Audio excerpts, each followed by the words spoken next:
Bluetooth mode.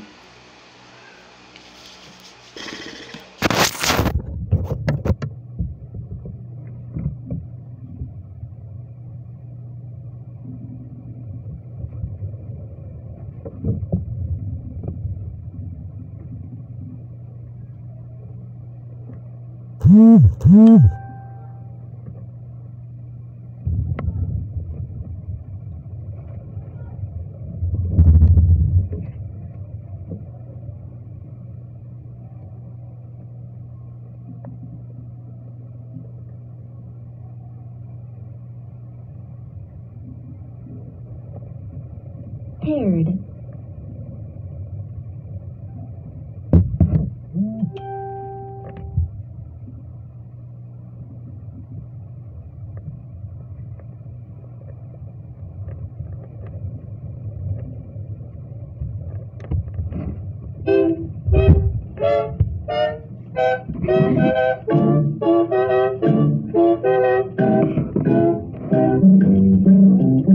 Ọjọ́ máa pẹ́ títí ọjọ́ àgbìn o, bọ́nà bá jìnnà jìnnà àdópin o.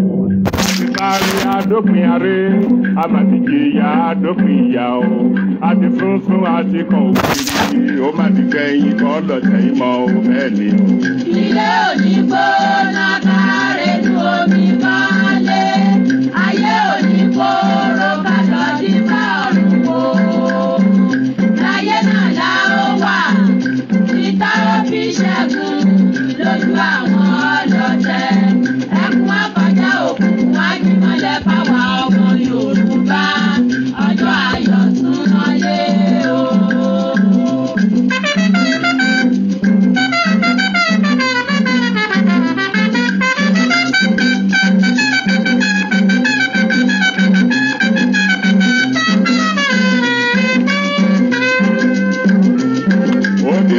Láyé pọ́npá, ó mà ní láyé pọ́npá.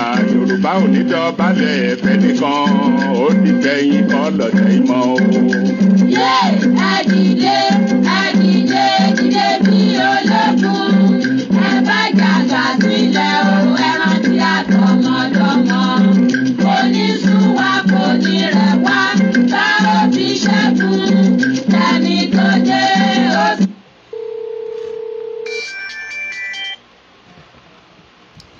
Mo wà lórí program máa pè yín.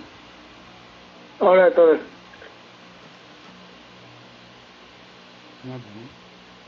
Ìtọ́jẹ́ ó sànjú ẹni tirẹ̀ ń bọ̀, lẹ́yìn òní ní dúró. Kẹ́dúró gbọ̀n, kẹ́dúró gbọ̀n, kẹ́dúró gbọ̀n, gbọ̀n, gbọ̀n. Àtùpà tó ní kan yóò bí ẹ bá sùn ẹgbẹ́, ọjọ́ ayọ̀ tún mọ́lé o.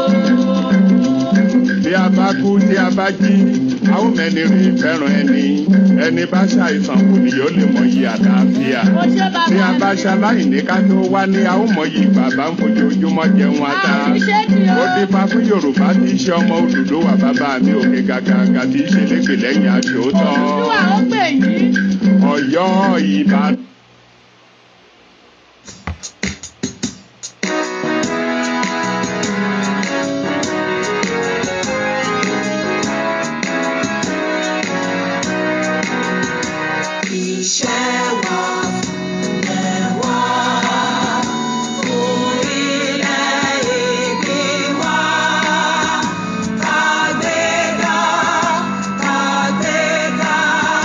Kàgbéga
gbogbo ẹ̀yin tí ẹ̀ ń gbọ́ wa lọ́wọ́lọ́wọ́, mo kí ẹ̀yin olùgbọ́ wa nílé lóko ní gbogbo ibi tí ẹ ti ń wò wá. Mo kí yín lórílẹ̀‐èdè Amẹ́ríkà, mo kí yín ní orílẹ̀‐èdè Nàìjíríà ń bí, mo kí yín ní Canada, mo kí yín ní Brazil, mo kí yín ní Ireland ìyẹn ní Dublin, mo kí yín ní UK, mo kí yín ní Manchester, ní London, mo kí gbogbo ẹ̀yin ọmọ Yorùbá tẹ́wà káàkiri àgbáyé ní Japan, ní China, ní India, ní Afghanistan, ní Qatar, ní Dubai, káàkiri àgbáyé. Mo kí gbogbo yín wípé ẹ káàbọ̀ sórí ètò Ọmọlúkà lórúkọ tí èmi ń jẹ́ lẹ́ẹ̀kan sí Ọmọlúkà yín nìyẹn, kò pé méjì.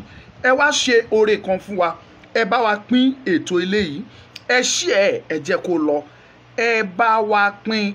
Ẹ̀yin tẹ́lẹ̀ ń wò wá ní YouTube, please share it, subscribe if you have not subscribed to that this YouTube channel, please do subscribe. Kẹ́dẹ̀ bá wa share, kẹ́dẹ̀ fi like sí, kẹ́dẹ̀ fi comment yín síbẹ̀. Bless you all. Oòduà àjọ gbé gbogbo wa ni o. Àwa ń rí o, ẹ má rò pé ẹ kàn wá síbí wá ń waste data yín, waste data at all. Àwọn the feedback táwa ń gbà ni wípé iṣẹ́ tí àwọn èèyàn wa ń gbọ́, a kàn sọ pé wọn ò ní data ni.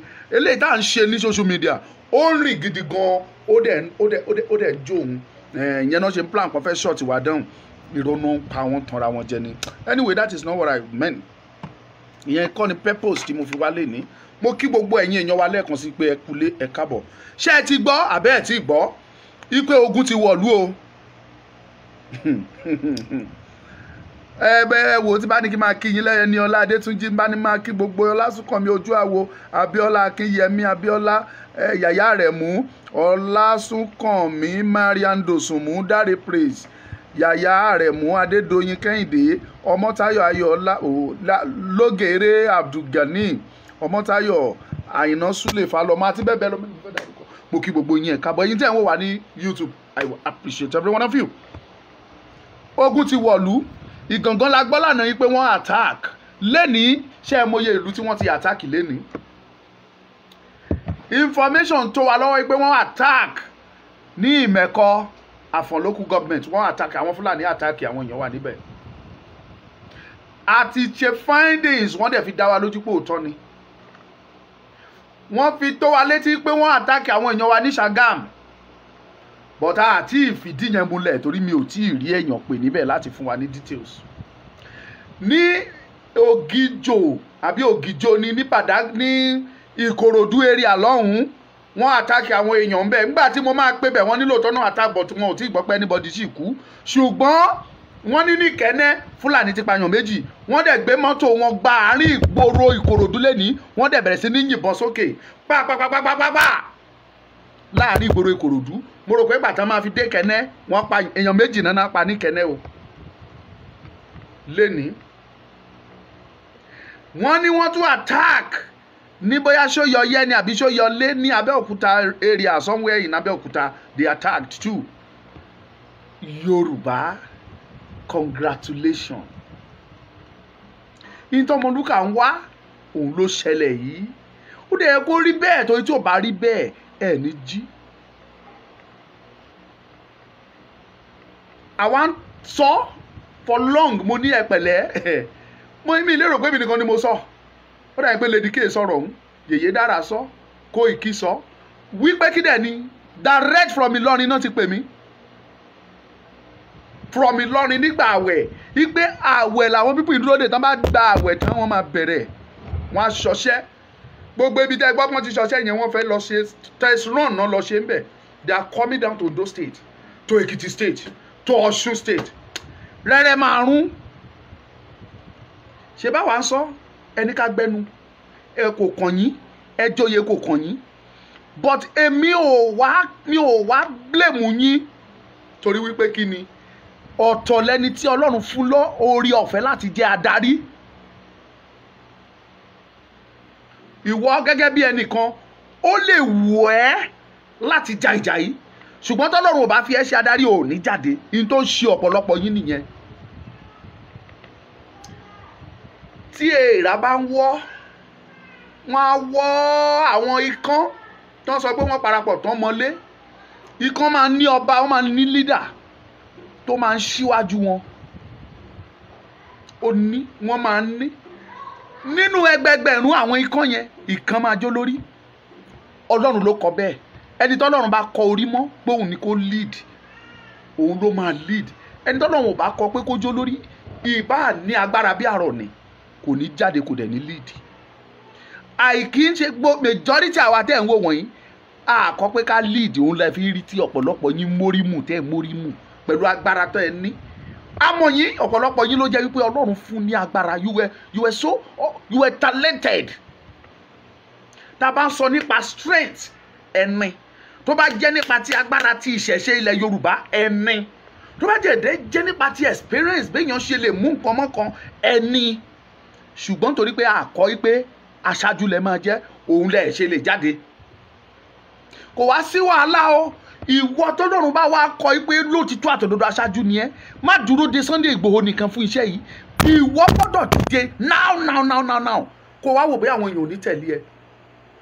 Your reaction your attitude ó máa jẹ́ káwọn èèyàn mọ̀ pé lóòótọ́ ẹni mi ní business kì í ṣe pé kó jáde kó ló fẹ́ lead kó wá máa béèrè mọ́tò kó máa béèrè owó ẹ fún wa ní hilos ẹ fún wa ní bus. That is all we are talking about. It is èmi máa ń sọ fún àwọn tèmi gbígbẹ́ pẹ̀lẹ́ o ẹ̀yin àtàrí tí ẹ bá gbé ìgbésẹ̀ ẹ ń tanra yín jẹ ní kò sẹ́ni tá dìde fún yín èmi gan ò ní mi ò ní solicit fún anything fún yín but tó ń bá ń rí tẹ́ bá múra tó ń rí yín pé ẹ̀mí ní business ló ti tó àtòdodo àkàìmọye ọmọ Yorùbá tó ń wo fídíò mi lọ́wọ́lọ́wọ́ yìí tó jẹ́ wípé kò ná wọn lẹ́nìtì láti fún yín ní $1 million chicken change ní lọ́dọ̀ wọn but tó bá fẹ́ fún wa lówó wọn lè sọ pé gba $100 yìí o gba $200 yìí o wọ́n fi ń test wa ni ngbà bá rí bá a ṣe serious tó àti gbówó lẹ̀ kò lè ní wọn lára ó wà níbi tó wà I can guarantee you ṣùgbọ́n gbà tá a bá serious báwo ni wọ́n ṣe fẹ́ gbówó lẹ̀ fún ẹni tí ò serious wọ́n ń wò wá wọ́n ti ń pààyàn báyìí lọ́tún lọ́sì tẹ́ bá calculate oyè èèyàn tán pa ní Yorùbá land láàrin àná sí èní sí wákàtí tí mò ń sọ̀rọ̀ yìí orí ìrìn mo wà látàárọ̀ ni ó ti jẹ́ kẹ́ rí mi o findings tá a bá calculate oyè tán ti pa látàná pépà àtàwọn oníròyìn ń sọ fún yín pé 21 náà pa ní Gàngán ìròyìn táwa gbọ́ ni wípé more than 40 ló ti kú ní Gàngán àwọn tán ṣá tí òkú tán gbé hospital ọ̀pọ̀lọpọ̀ ti padà kú ká má ti wá sọ àwọn tán tún náà ti pa lẹ́ni tán bá máa ka gbogbo ẹ̀ papọ̀ more than 50 nígbà tí èèyàn bíi 50 bá kú dànù nílẹ̀ Yorùbá lẹ́ni brutal death ikú oró ẹ má jẹ́ ká wòran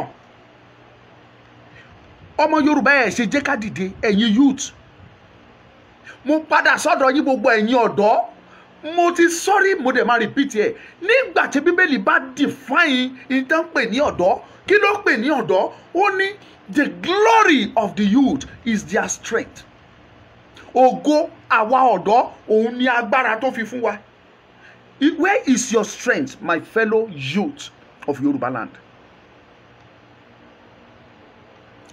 ibo ni strength yín yẹn wà agbára tá a fi fún yín ibo lẹ fi sí ẹ̀yin ọ̀dọ́ ilẹ̀ Yorùbá ẹ̀ ń dúró de ẹnìkan kó champion why can't you champion are you not a champion? Sunday Igboho ń gbìyànjú ṣẹ́yìn rò pé at the same single day or time Sunday Igboho máa wà ní Ìbàdàn that same time a tún wà lẹ́kọ̀ọ́ that same time a wà l'Abẹ́òkúta a wà lórí Oǹdó a wà everywhere he cannot be everywhere orí ni ẹ̀yin dìde kẹwàá wò bóyá kò ní show support by this time mo expect kí gbogbo kẹ́yìn youth kẹ́ ti kóra yín jọ lóríṣiríṣi ní kẹ̀tíkẹ̀ sọ fún wọn kẹ́ prove ẹ̀ fún àwọn Yorùbá àti àwọn pé tó gbéra wọn lé I don't have business with Fulani nígbà tí àwọn Yorùbá leaders tó fẹ́ máa hábọ̀ wọn àwọn ọba tí wọn ò mọ́ra wọn bí ọba àwọn àgbà ọba tí wọn ò mọ́ra wọn bí àgbà ká bẹ̀rẹ̀ sí ní show wọn ní pẹ́pẹ́ tá a bá ti dìde máa garanti wa pé gbogbo wa la máa fara fa nínú ọ̀rọ̀ tó wà nílẹ̀ yìí eré la pé àwàdà ni àti fara ń fa ń bẹ̀ mo ń garanti yín ni Ọ̀gẹ́sàrè Ẹgbẹ́gìn it is very nothing but the truth àkàìmọye ọmọ Yorùbá tá fún yín ní $1 million yes they have it but when there is no sign of seriousness in us no unity do you think they will just give you such amount wọ́n á dẹ̀ sọnù bẹ́ẹ̀ yẹn It is possible. Even here in Nigeria, ẹni tó lè fún yín ní $1 million wà. How much is $1 million? Is it up to 1 billion naira? Níwọ̀n ìgbà táwọn kan bá jókòó síbi tán lè fi $1 billion tán lè fi bribe pé ìwọ gbà tí ẹni yẹn mo bribe ẹni. And you are telling me pé èèyàn tó ṣe business ẹ̀ tó wà successful kò lè fi $1 million sílẹ̀. Even more than that. Ẹ kóra yín. Mo sọ nígbà ya tẹ́ǹṣe EndSARS mo ní ẹ̀ serious. And I mean it. Gbogbo ẹ̀yin youth tẹ́ jáde ní EndSARS. Where are you people? Èyí tẹ́ pera yín ní aloha àbá lóra lẹ́lẹ́ ń jẹ́. Ẹ̀yin ẹ̀yẹ́ ẹ̀yin ayé. Mo sọ ẹ jáde náà ẹ̀bẹ̀ mo ń bẹ̀ yín.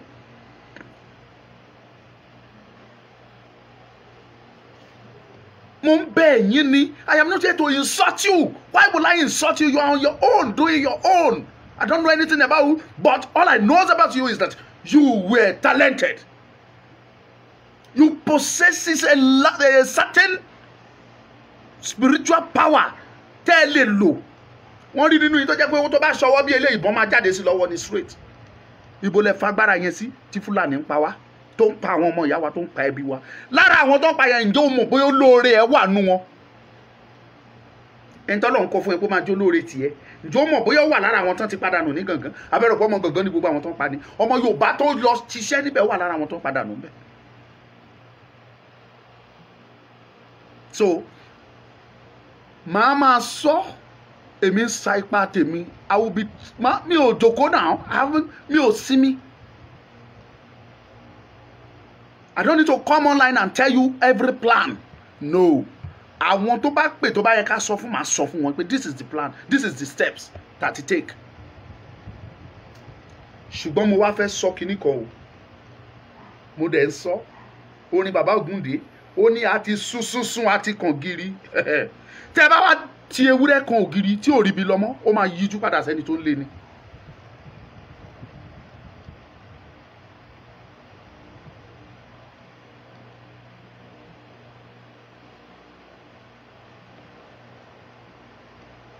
So that Adejoke Adedapo, thank you. I saw the video. Nígbà tí a ní wọ́n okay láti àná tí incident yẹn ti ṣẹlẹ̀ àwọn àgbààgbà Yorùbá mélòó ló ti dìde sọ̀rọ̀. Ọba Ìgàngán wọ́n mú ààfin ẹ̀ wọ́n sọ́dẹ̀ ẹrú wọ́n jò pẹ́rẹ́wú. Mo rí ọba yẹn wá jókòó sórí plastic chair ó wò pẹ̀tú. Àánú wá ṣe mí.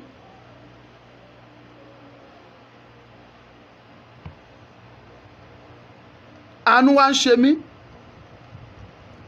But tá a bá sọ wípé Ìgàngán ló ṣẹlẹ̀ sí tàbí pé Kòròdú ló ṣẹlẹ̀ sí táwa wá rò pé kò kàn wá à ń tanra wa jẹ ni ẹ̀yin mọ àwọn tó ti sọ̀rọ̀ ní gbogbo ibi táwa wà ni.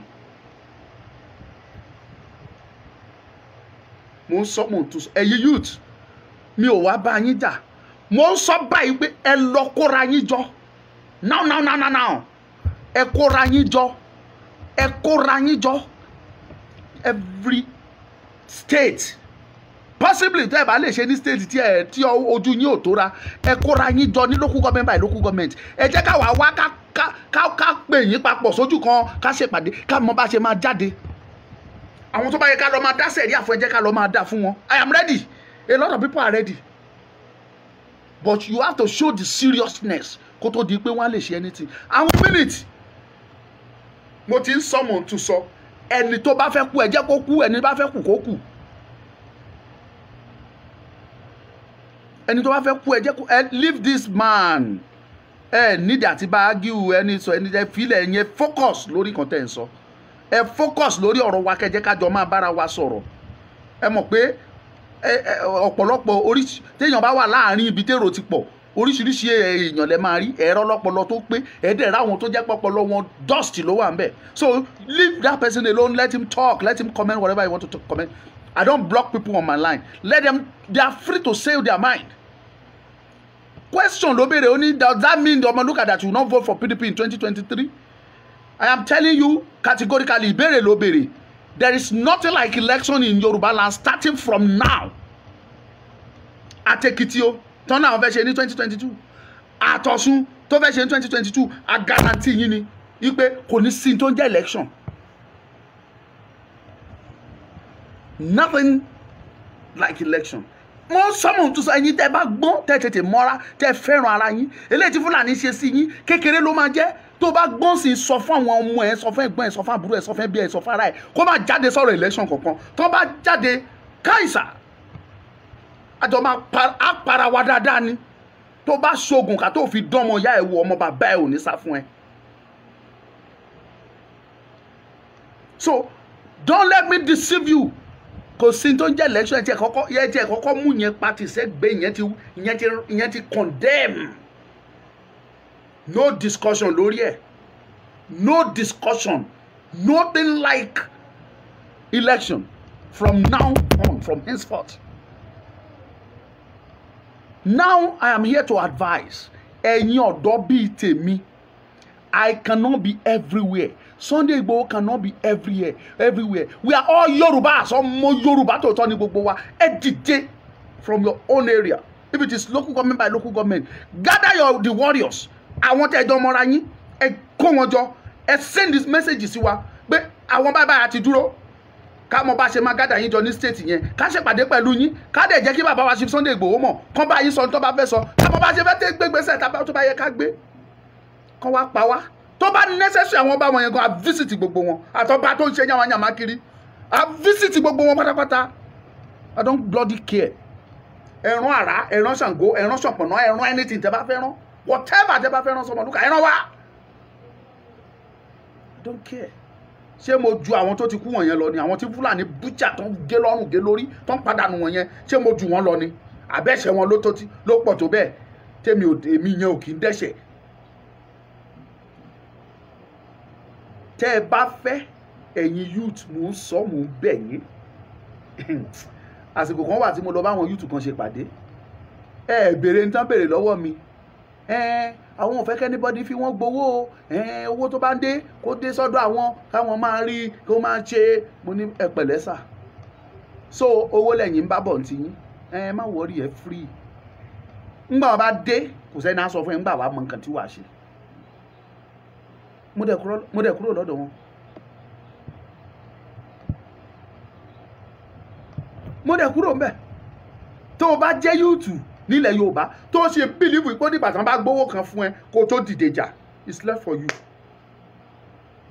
Ìwọ ló mọ̀ ṣùgbọ́n mo garanti yín oyè tó kanra Ìwó ó ń bọ̀ wá kanra Ẹdẹ o.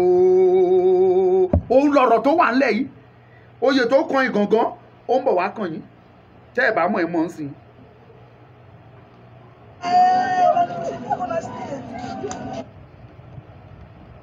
Oyè kọkànra Ìwó ó ń bọ̀. ó ṣẹlẹ̀ báyìí today is Tuesday ní Sunday this is war. àná nìyẹn ti àná wọ́n ti sẹ́ndì kan sí mi léni eléyìí tó ṣẹlẹ̀ léni gangan mo fẹ́ wò bóyá màá gẹ̀ẹ́tì ẹ̀ jáde mo ń bọ̀.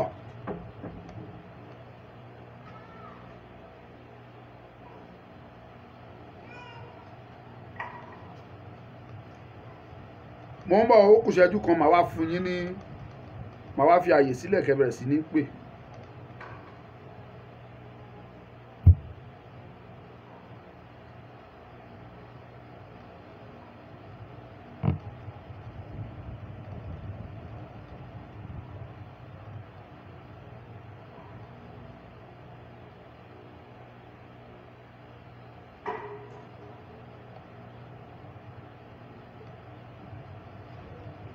Mo fi fídíò yẹn sí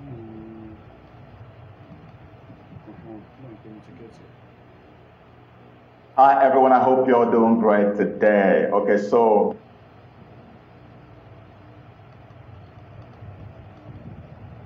anyway, máa ṣí ojú òpó lẹ́sìn nínú ìrẹsì ẹ mọ̀ pé kò lè ṣe kíkàndá mà sí tá a bá ní ká pe meeting sí Zoom lára àwọn tó máa wá sí Zoom yẹn lára àwọn tó wá ṣàmì máa wà ńbẹ̀ àtúrí to my surprise àtúnjọ́ ọmọ Yorùbá à ń ṣèpàdé ní Zoom lọ́wọ́ a meeting very important meeting bí Yorùbá ṣe máa bọ́ lóko ẹrú a wà nínú Zoom meeting yẹn ó lọ a wá pinnu níbẹ̀ lára àwọn leaders pé okay so date a máa jáde a máa declare nǹkan báyìí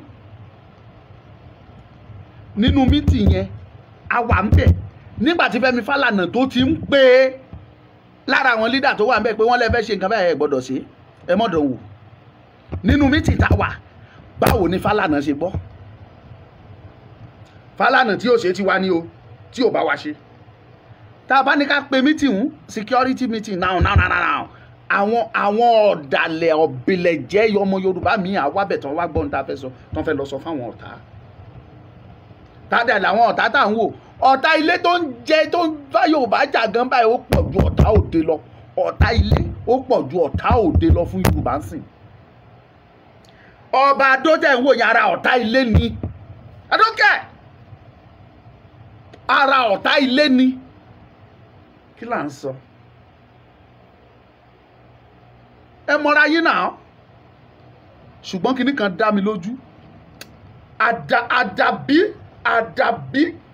àdàbí tó bá jẹ́ pé tẹ́ ń ṣe ẹ̀yin tẹ́ pera yín ní olórí wọ̀nyẹn àtọ́ba àti olóyè àti ìjòyè àti gbogbo yín àdàbí tó jẹ́ pé gbogbo tẹ́ ń ṣe gbogbo dídákẹ́ yín àdàbí tó bá jẹ́ pé ohun tó tọ́ ni níwájú Ọlọ́run tí ó bá ti tọ́ níwájú Ọlọ́run tí ó tọ́ níwájú àwọn tó nílẹ̀ ẹ lè mú jẹ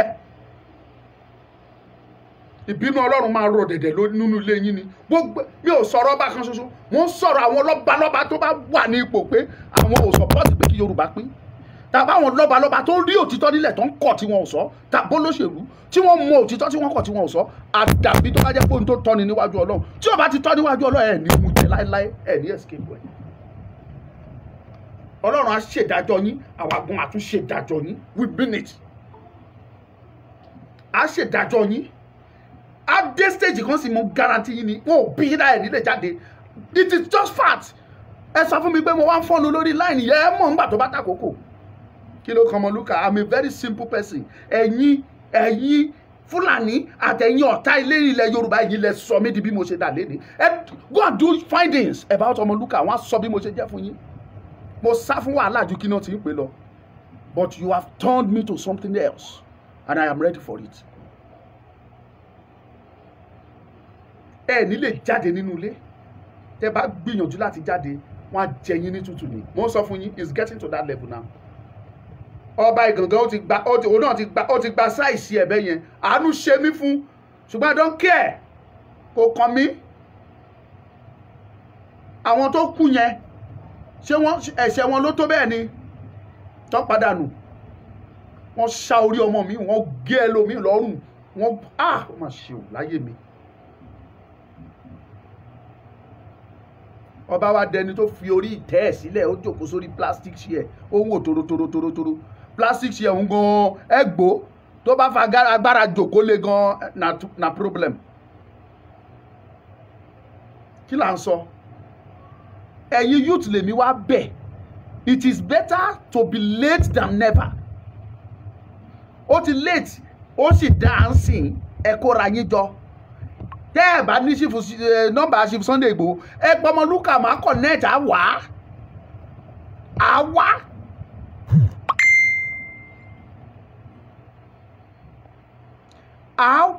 ẹ kóra yín jọ mo ti ń bẹ̀ yín ẹ̀yin Niger Delta militant l'Ondo State èmi jẹ́ I trust you èmi trust yín gbogbo ẹ̀yin tí Ondo State pápátá ẹ̀yin Èkìtì mo gbé kudos ẹ má wọ́ọ̀rì ẹ múra lẹ́rẹ́ àrùn wọ́n bá bí máa ṣe press release kan jáde láìpẹ́ ẹ gbúrò ẹ fún mi níṣẹ́jú díẹ̀ ni á jáde máa make sure pé press release á jáde á circulate dáadáa sí àwọn newspaper I will spend the money. Fúlàní tá a bá kófìrí wọn tá a bá mistake rí wọn wọ́n wọgà o wàhálà ni àtàwọn àti màálù wọn máa lọ sí ni this time around blood for blood teeth for teeth eye for eye. If that is what you people want, that is what we will give you. I don't care. Ẹ jẹ́ ká tiẹ̀ ká gbé ìgbésẹ̀ yẹn náà ẹ̀yin ọlọ́pàá ẹ wá gbọ́ Ọmọlúkà ẹ̀yin sọ́jà ẹ wá gbọ́ Ọmọlúkà ẹ gbé mi lọ and see if that will stop the situation. I am coming now. Mi ti dé àbí mo ti bẹ̀rẹ̀ anything. I've never mo sì ń sọ̀rọ̀ ni. I've never started anything. I'm just talking. But I'm not guarantee you wípé bọ́mọlúkà ò tiẹ̀ gbégbèsè kankan kí n má jà ara àwọn èèyàn ti kọ́ńtà àwọn èèyàn ti kọ́ra gidi orí research ni mo wà látàárọ̀ tí mo ń seek opinion àwọn èèyàn lọ́tún lọ́sì. Mo fi Ọlọ́run ṣẹlẹ́rìí kò síbi tí mo délé ní tí wọ́n ti sọ̀rọ̀ yìí pé tinú anybody ti dùn. Àkàìmọye ibi tí mo dé tí ó jẹ́ pé má máa débẹ̀ bí eléyìí tí mo fẹ́ lọ ṣe findings mi ní tí máa bá lẹ́nu wọn ọ̀tọ̀ ni pé ogun ti dé lọ́wọ́ jẹ́ lọ jẹ fọ́ jẹ́ lọ jẹ kíní kan wọ́n á tún máa bára wọn sọ. Ìgbà míì máa pretend aṣọ tí mo wọ̀ jáde rèé máa pretend máa ṣe bí eléyìí máa ṣe bẹ́ẹ̀ ni pé mi ò tẹ́ ẹ̀gbọ́n tán sọ máa dọ́gbọ́n listing. Gbogbo tán discuss nígboro Fúlàní ti fẹ́ pa wá tán. Tán bá ti wá sọ tí wọn ò rí sọ ló máa wá jáde fún yín kí lẹ́yìn wá ń wò Fúlàní ń pa yín ẹ̀ ń wò ẹ jẹ́ dìde. Ẹ jẹ́ dìde kẹ́ múra yín kiri. That is to tell you pé kò sẹ́ni tí ò sún but who is going to lead? Let someone rise. It's not a must kó jẹ́ Chief Sunday Igboho nìkan. He can be general overseer for everything. He can be general commandant for everything. He can be general commandant for everything. But you can stand from your own state, from your own area. Tó bá jẹ́ kálẹ̀ ló fẹ́ dúró fún. Dúró kọ́mọ ẹ pé èmi mo dúró fún ìkálẹ̀ yìí mo dẹ̀ ready. Àwọn tó yẹ kó kọ́ mọ́ra ẹ pé gbogbo wọn gbàgbé ìjà tẹ́ ń jà. General Kaka, General Solo, General Dish, ẹ̀ ń bára yín jà. Ẹ gbàgbé ìjà tẹ́ ń bára yín jà yẹn kẹ́ ẹ jọ unite this time around and let us fight this common enemy tó ń bá wa fínra. Forget about ìjà. Ẹ̀yin ayé, ẹ̀yin ẹyẹ, ẹ̀yin Baido, ẹ̀yin Alora, ẹ̀yin 1 million boys, ẹ̀yin gbogbo wọn. Ẹ gbàgbé ìjà tẹ́ ń bára yín jà for now. Forget all this ìjà. Kẹ́ ẹ serious kẹ́ ẹ fi jẹ́jẹ́ ti gbéjà yẹn sínú kúlà kẹ́ pátì. Tá bá gba Yorùbá nation wa tí bá fẹ́ jà wá ṣẹ̀ wá àjẹ́ mọ̀ bá ṣe máa sọ sí. Mi ń wà ẹ́. Tá bá gba Yorùbá nation wa iyán dàtúgbọ̀n ọbẹ̀ dàtúnṣe kò síjà mọ́. Ṣé wọ́n ń ṣe courts l'Amẹ́ríkà ni? Ṣé wọ́n ń ṣe labroad ni? Mélòó ní wọn ló lọ ń ṣára wọn pa tán para wọn tán yìnbọn para wọn? Mélòó? So mo ti sọ ẹ̀yin gbogbo tí mo dárúkọ ẹ lọ kóra yín jọ. Go and unite.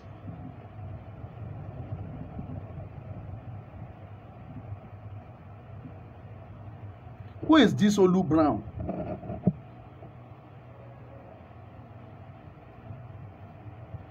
You are disturbing yourself.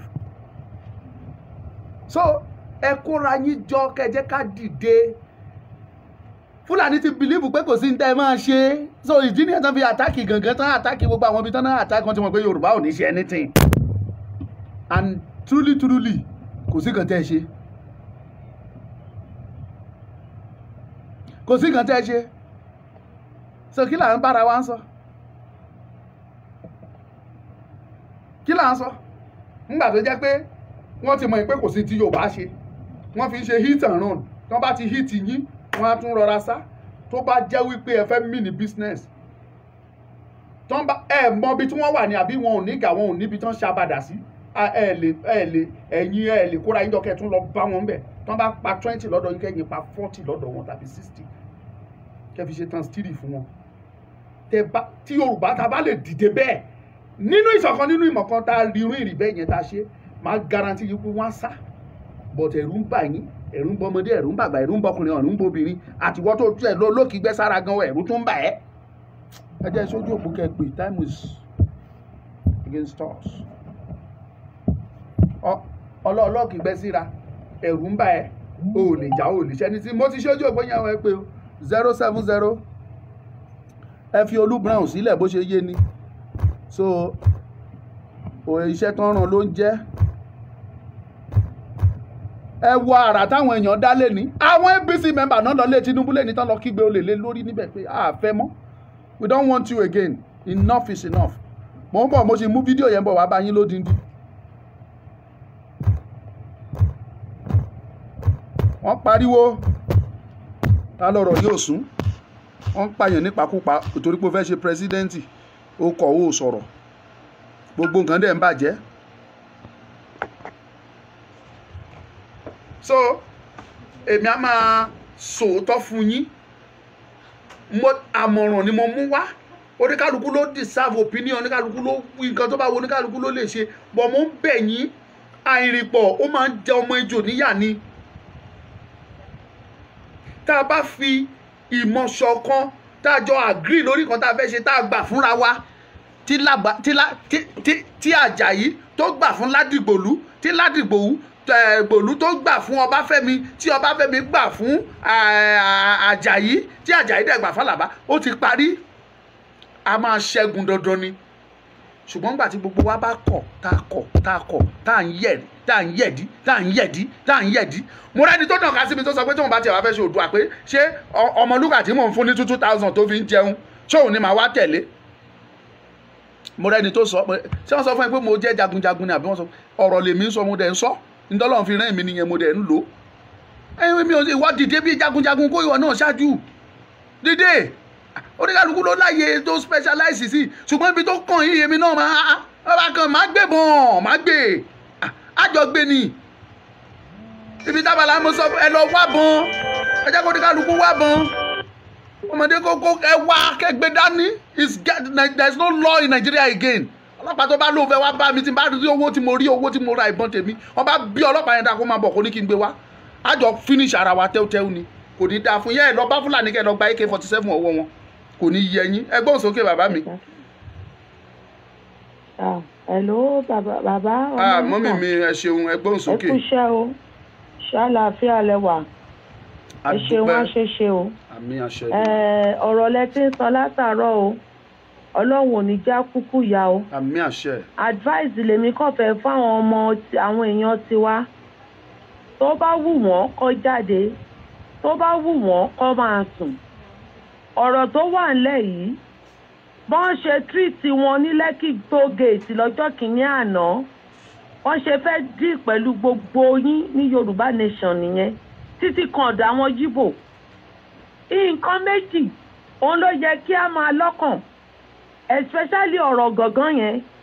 Sẹ́ríkì tí wọ́n lé lọ́jọ́ kìíní àná ẹ mọ̀ wípé àgbo tó fẹ̀yìn rìn lọ ní agbára ló lọ mú wá òun ló fi ọ̀rọ̀ àná yẹn ṣe. tó òun tó kúrò ń bẹ̀ yẹn wọn àwọn Fúlàní wọn lẹ́mìí ìdáríjì. àsìkò ti tó jẹ́ wípé gbogbo wa gbogbo ẹ̀yin ọkọ wa gbogbo ẹ̀yin brothers wa oorun tó yẹ ká ẹ sùn lóru ẹ sùn lọ́sàn-án ẹ sọra yín di fìjìláńtẹ́ tẹ́ ẹ máa ṣe rótà tẹ́ ẹ dẹ̀ máa ní kíní fèrè tó jẹ́ wípé tí nǹkan bá ṣẹlẹ̀ ibùgbé ẹ̀yàn tó ń sùn kan á fún wọn láti kan lè tètè jí.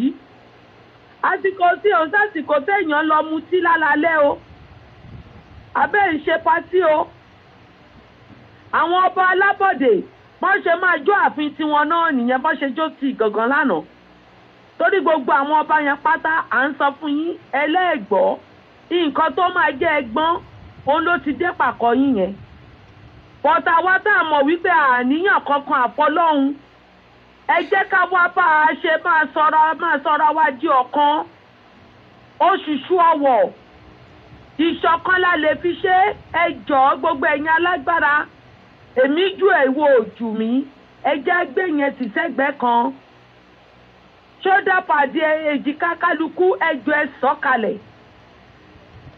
ẹ̀mí àwọn èèyàn ló ń ṣòfò yìí àdẹ̀lé àfọ́ọ̀dì tẹ́mi máa ṣòfò báyìí nítorí Ọlọ́run ẹ jẹ́ ká sọ di iṣẹ́ tá a máa ṣe rọ́tẹ̀ ẹ jọ̀ọ́ o àwa tá a wà ní diaspora ọkàn wa ò balẹ̀ o a ti ṣe wọn tá a lè ṣe ẹ jọ̀ọ́ nítorí Ọlọ́run bẹ́yìn bá ti ń mójútó gbogbo bòdè àwọn tó máa wọnú gbóná àwọnú gbó gbogbo wa máa ṣiṣẹ́ wọnú ara wọn ni ẹ̀ẹ́dẹ̀ tún fi sọ́kàn gbogbo àwọn tó ń wọṣọ mínísírì yẹn wọ́n ń ṣe mínísírì o.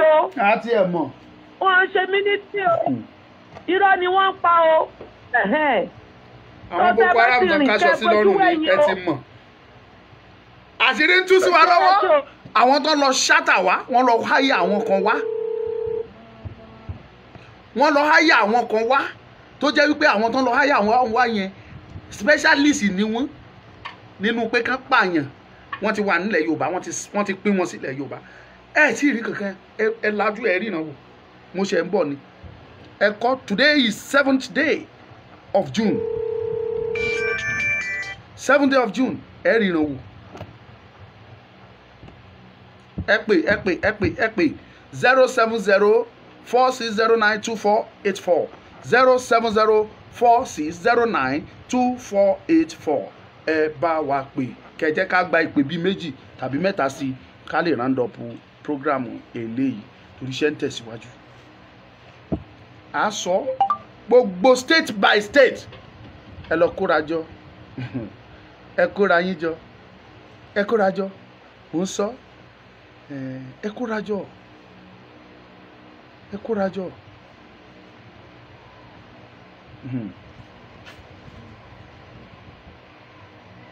Oorun wẹ̀ oorun wẹ̀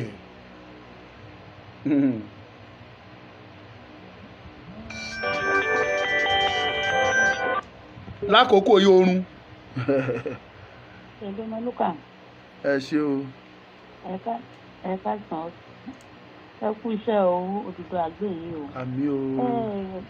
Kí ni fídíò tí mo rí lọ́sàn-án yẹn so anyway mo ti send it sí iná because báwọn ọmọ yẹn ṣe ń lọ pẹ̀lú Ìgbòho because elot Ìgbòho náà pẹ̀lú wọn wọ́n sọ pé àwọn sójà nípa àwọn náà kóra wọn fún sínú elot yẹn bí elot yẹn bí 8 ni pé tí wọ́n dẹ̀ kóra wọn fúnlẹ̀ àwọn sójà yẹn wípé sọ pé ká máa ṣí ẹ̀fún gbogbo èèyàn pé kán máa rí pé kán jẹ́ kán rí ní tó ń ṣẹlẹ̀ lójú ọ̀nà nígbà anything tó bá máa happen so mo send fídíò yẹn mo send ẹ̀ sí ìṣọ̀kan ọmọ Yorùbá so àti Omíyalé àwọn náà ó dé stage kan wọ́n bọ́lẹ̀ gbogbo wọn bọ́lẹ̀ wọ́n tún kó sínú mọ́tò padà pé àwọn ẹlọ́ọ̀dì àwọn sójà náà kó sínú ẹgbẹ́ so ó mì pé gọ́fìmẹ̀ntì ló ń pa àwọn èèyàn wa wípé kí ni wọ́n mọ̀ nánú gbó nígbà tí wọ́n pa àwọn èèyàn wa o wípé wọ́n nìkan lọ arrest Fúlàní wípé àwọn wa bọ́ síta ń sè láti lọ pa àwọn èèyàn wọn alẹ̀ wọ́n kó àwọn sójà pẹ̀lú ẹlọ́ọ̀dì mẹ́jọ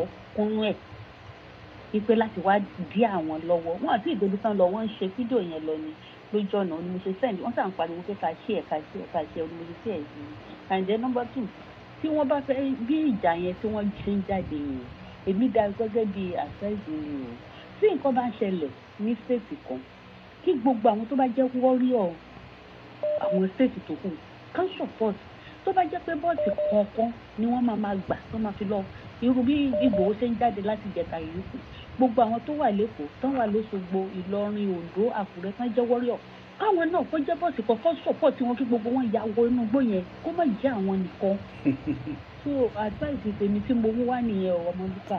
Bless you my sister ẹ ṣé thank you irú ìrìn bẹ́ẹ̀ yẹn it's a matter of plan èèyàn máa ń plan òkun ni tàbá ní ká gbéra bẹ́ẹ̀ yẹn lọ tó bá gba tẹ̀yìn yọ sáwọn tá a fi lẹ̀ ńkọ́ ẹ gbóhùn sókè à ń sọ ní tẹ́ máa ṣe ẹ̀ dáhùn ẹ sọ̀rọ̀ à ń gbọ́ yín.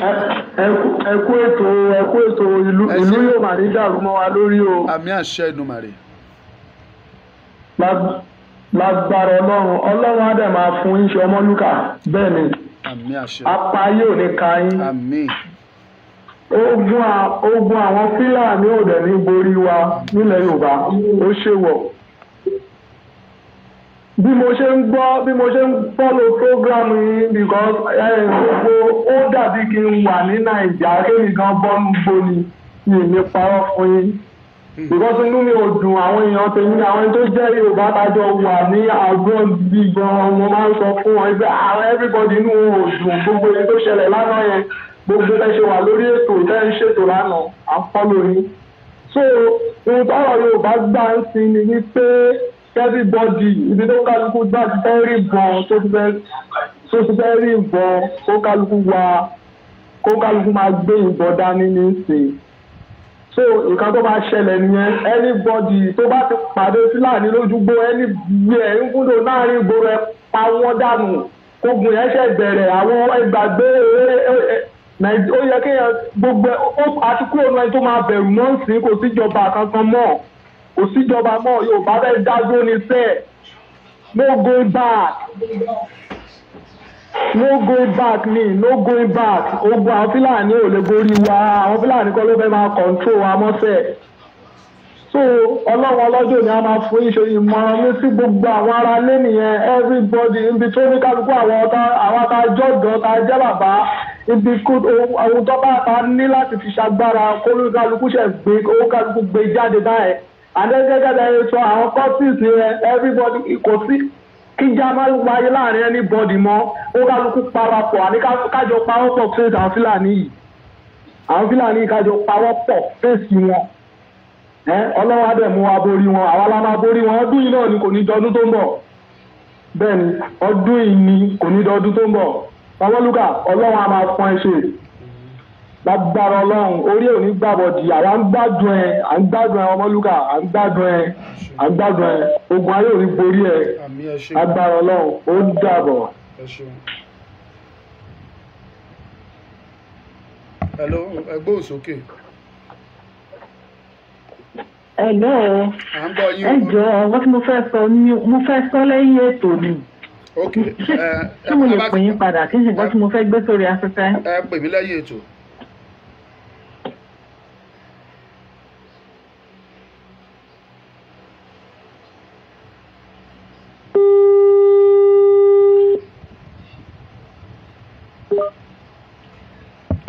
màmá mi ẹ gbóhùn sókè máa wà lórí ètò. èmi náà rí bẹ́ẹ̀ pé ẹ wà lórí ètò náà ni mo ṣe pè ẹ kújọ mẹ́ta àdúpẹ́ lọ́wọ́ Ọlọ́run ẹ dẹ̀ kú oríire gbogbo àwọn kíní tẹ lọ ṣe ní gbogbo àwọn ìlú wọ̀nyẹn ṣùgbọ́n inú mi dùn nígbà tí mo rí the success of everything tí ẹ ṣe bẹ́ẹ̀ tó wá yà mí lẹ́nu nígbà tí mo wá rí ti ìkọ̀kọ̀ tó tún ṣẹlẹ̀ yìí ní ìjẹta I was so shocked pé pẹ̀lú gbogbo nǹkan tá à ń ṣe yìí náà àwọn kinní wọ̀nyí burúkú yìí náà inú sì ń bí wọn lórí nǹkan tí à ń ṣe yìí bẹ́ẹ̀ nǹkan tó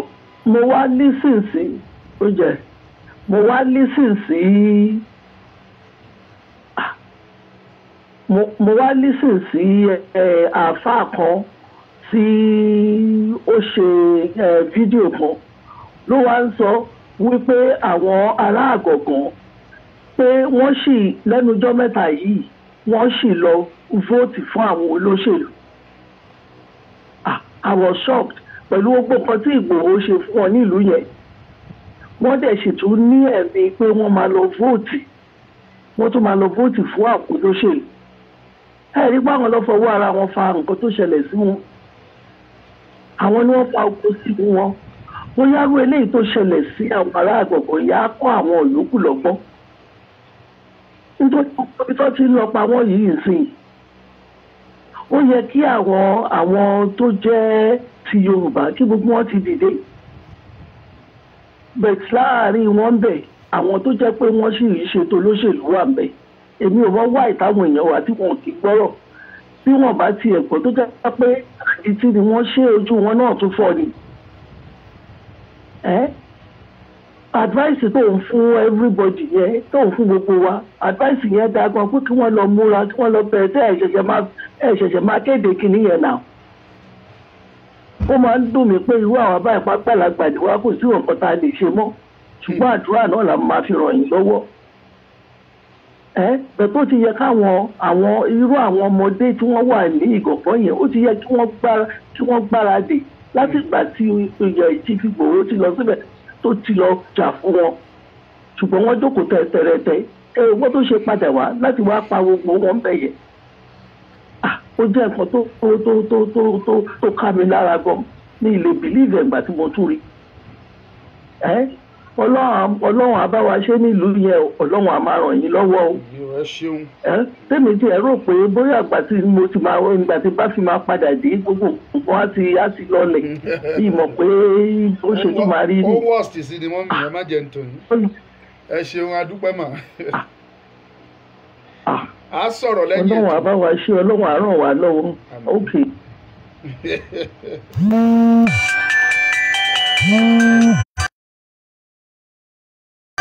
07046092484 oníkẹ́ pè sí.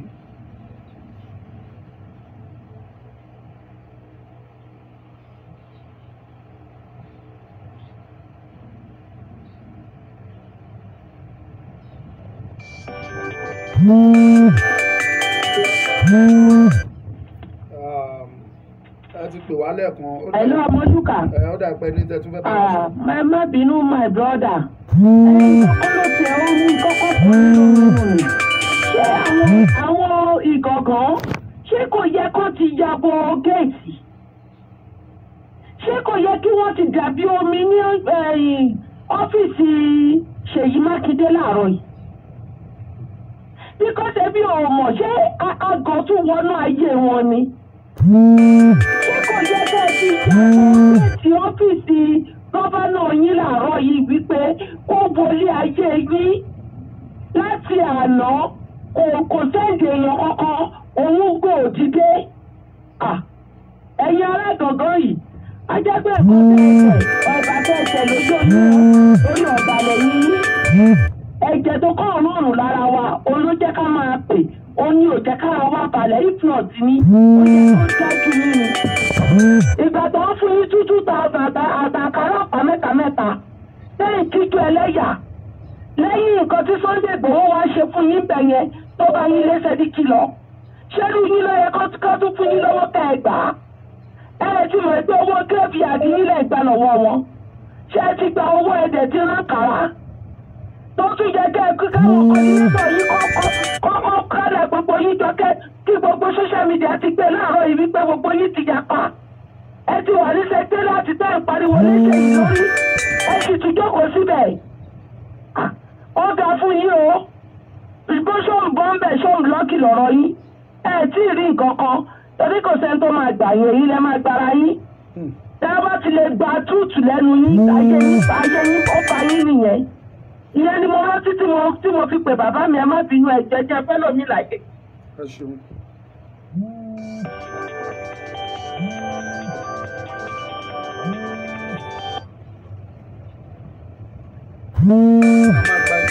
Ẹni tó ń pè lórí nọ́mbà tá a fi ṣe program ṣé bí mo ṣe ń kọ́ ti ẹ̀yẹn kò yẹ kẹ́nìyẹn understand pé mi ò lè gbé call ni.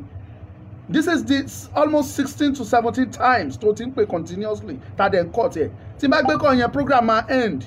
Ẹ try kẹ́ understand mi náà ẹ jọ náà bàbá adẹ ń sọ pé fóònù nọ́mbà kejì yẹn ni kẹ́ pè sí ẹ̀ ń pè sí direct line yẹn òun ni mo fi ṣe program náà. Ẹ jẹ́ ká gbé kọ̀ọ̀kan sí tàbí méjì ká dẹ̀ random.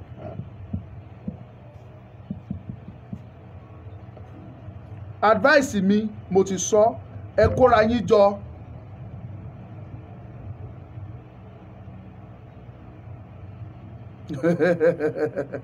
Ade only no man the governor sent Fulani military to secure Yoruba from Fulani heads. Oh my God.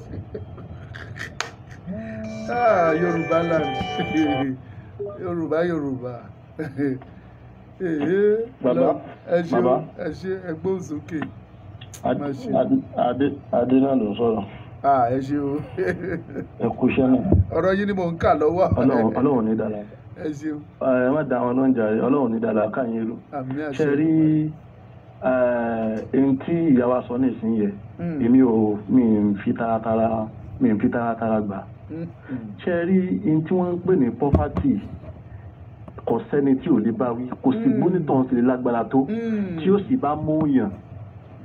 bá múyàn débì kan kí wọ́n fún yàn £1 pé £1 yìí ní fún oṣù mọ́tò ọba ṣe nǹkan báyìí fún mi ní fún £1 yìí èyí ó ṣe é Ọlọ́run mọ́ fi bí pa wá mọ́ fòsì bá wa jà ní ààrẹ àwọn ẹni náà rí wọn bú sọ́sọ̀ òfin kọ mú wọn làwọn ará bíi ti bàjẹ́ yìí wọn ò jẹ́ wọn olóko lọ wọn ò jẹ́ wọn ó rìn kankan sí àwọn tí ń ṣiṣẹ́ mọ́tò gan nínú payà nínú hílà hílò náà fi ń ṣe ààrí wọn bá wí o ṣe ẹni tèmi kan rò pa abọ́rọ̀ sí nìsinmi pé ẹ̀jẹ̀ ti ń rọ́ọ̀nù lára wọn náà ní rọ́ọ̀nù lára wa Yorùbá kan náà jọ ni wá gbogbo ń tá a bá ní tá a lè fi ràn wọ́n lọ́wọ́ ni ká fi kún wọn lọ́wọ́ tẹ bá dẹ̀ rí nígbà táwọn ọmọ bàbá Sunday Igboho lọ́bẹ̀ lánàá nígbà lọ bàbá pé bàbá àwọn Fúlàní wá pa yín ẹ wá ní local government chairman àrùn yín wá sí bíbí yìí nígbà tí ó tún wá bá yín send security Fúlàní security náà tó wá send àwọn ti lọ kojú àwọn Fúlàní yẹn wá àti jẹ́ kó ní wọ́n yín pé kò sí ní nídìí wọn bíbí yìí ṣùgbọ́n àwọn òde bá yín lé wọn lọ ọmọ ìlú kọ́mọ àwọn èso ọmọ ìlú yín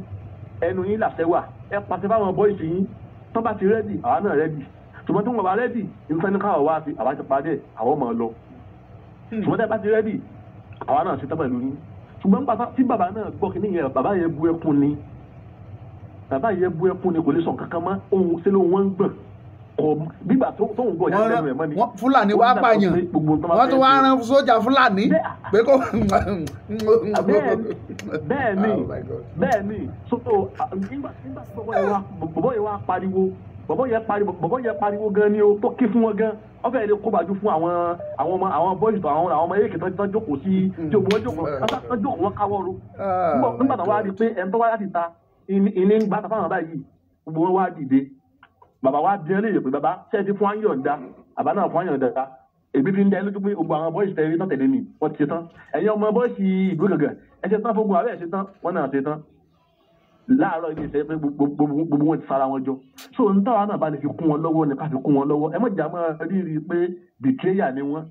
ara wa mo ti sọ kò sẹ́ni tí ò ní kan oyè tó kanra ìwọ ni ó ń bọ̀ wá kanra ẹ̀ dẹ̀ oyè tó kan ìgàngán ń bọ̀ wá kàn wá. ẹni Ọlọ́run bá fi ebi bàbá ẹni ọgbàwẹ̀ ẹjọ́ kan lásán ọmọ tí ń sẹ́nu ara àwọn ká máa sọ pé ẹni tí ò tí ì mọ tí ó jẹ lónìí tí ó jẹ lọ́la tí ó jẹ lọ́túnla tó bá rẹ̀ ẹni tó sọ pé gbà ìfẹnukógbẹ yìí yóò fún olówó ìkó fi jẹun yóò fẹnu kó Ọlọ́run ní fún síta wá gbogbo agbára tá a bá ní sà ní kẹjá sà Ọlọ́run ní pin yín pa ẹni yóò sì ní bọ́ ní ìsìn bí kìnìún bá ti ń délẹ̀ báyìí yóò sojú ẹ̀rí wa gbogbo ẹ̀ tí màá tẹ́ mọ́ sí pé ẹ bá wọn ná ń bẹ ẹ fowó ẹ kọ́lé ẹ fowó ẹ ralẹ̀ ẹ fowó ẹ sì ń kárí bẹ́ẹ̀ ni ó ṣe rí ọ̀dà aláhàwọ̀dà wà láwùwàtà ìlà àbílà àdìgírà. ẹ ṣeun a ní lè gbé ìpè míì mọ́ lẹ́ẹ̀kan sí mo ti fún wa ní àmọ̀ràn tí mo lè fún wa ẹ jẹ́ kí a kóra wa jọ it is time. It is time. We have to ká kóra wa jọ ká mọ ibi tá à ń lọ o eléyìí tán sọ pé ṣe papọ̀ yẹn a fẹ́ ṣe papọ̀ sí i ẹ kóra yín jọ kẹ́ pọ̀ Ọmọlúkà kẹ́ send message tẹ́ bá ní nọ́mbà Chief Sunday Igboho ẹ pé Ọmọlúkà a mọ bá ṣe máa bára wa sọ̀rọ̀ bí Chief gùn fúnra ẹ̀ òun gan rẹ́dì báyìí a jọ ṣe ni any state ẹ má jẹ́ ń sọ̀rọ̀ ẹ máa gbogbo plan wa lè wá sórí afẹ́fẹ́ wa máa sọ ẹni tí ẹ jẹ́ lè mọ kankan ní plan wa ní sọ́jọ́ eléyìí tí mo ti sọ lọ ẹ ṣe gan and láti parí ọ̀rọ̀ mi drone tá la fẹ́ rà gbogbo state la need láti ra drone yẹn sí Phantom 3 tá fẹ́ rà lọ́wọ́lọ́wọ́ 540,000 náà pé ẹ jọ̀ọ́ adúpẹ́ lọ́wọ́ Ọlọ́run àwọn tó ń contribute fún wa àti rí bíi 213,000 nínú ẹ̀ fún state kan la ṣe ń dáwọ́ ẹ̀ tá a ti rí pé oyè ẹyọ kan yẹn whereas gbogbo state ló yẹ kí kankan wà so ẹ jọ̀ọ́ we need your support for that drone tó bá pé lọ́sẹ̀ yìí today is Monday tó bá pé lọ́sẹ̀ yìí lágbára Ọlọ́run àárà lọ́sẹ̀ yìí tí màá gbé wá tẹ́ ẹ̀ ń rí tí màá fi hàn yín pé òun rèé o ti dé o ó dẹ̀ bẹ̀rẹ̀ iṣẹ́ nìyẹn tábà wá parí yẹn a tún sáré ti Èkìtì tábà parí yẹn a tún sáré ti Ọ̀ṣun a sáré ti Èkó so gbogbo state la fẹ́ ṣe sí but we have to start somewhere and that is why we are starting now so mo dúpẹ́ lọ́wọ́ gbogbo yín mo appreciate yín lágbára Ọlọ́run ojú òní tì yín bí tẹ́ ti mú kò ní sú yín kò ní rẹ̀ yín o mi ní kẹ́ ẹ dáwó fún mi o ṣùgbọ́n wọ́n advice wọ́n ní ká rà fúnra ra wa òun la ṣe sọ pé ẹ contribute ẹ̀yin tẹ́ bá dẹ̀ fẹ́ náwó sí nọ́mbà tí mo pin sí ibẹ̀ Ọmọlúkà Great TV yìí òun ní kẹ́ chat pẹ̀lú pé send your account for the drone màá send account tá à ń fi owó drone yẹn màá send ẹ̀ sí yín ẹ jọ̀ọ́ lágbára Ọlọ́run kò ní sùn yín kò ní rẹ̀ yín ẹ dẹ̀ tí ẹ di ọ̀rọ̀ mi mú o ẹ lọ kóra yín jọ kẹ́ ẹ pọ̀ Ọmọlúkà màá wá kò ní jù bẹ́ẹ̀ lọ ẹ ṣé mo dúpẹ́ o ojú òní tì yín ẹ pín o ẹ ṣí ẹ jẹ́ kó máa lọ thank you bye bye.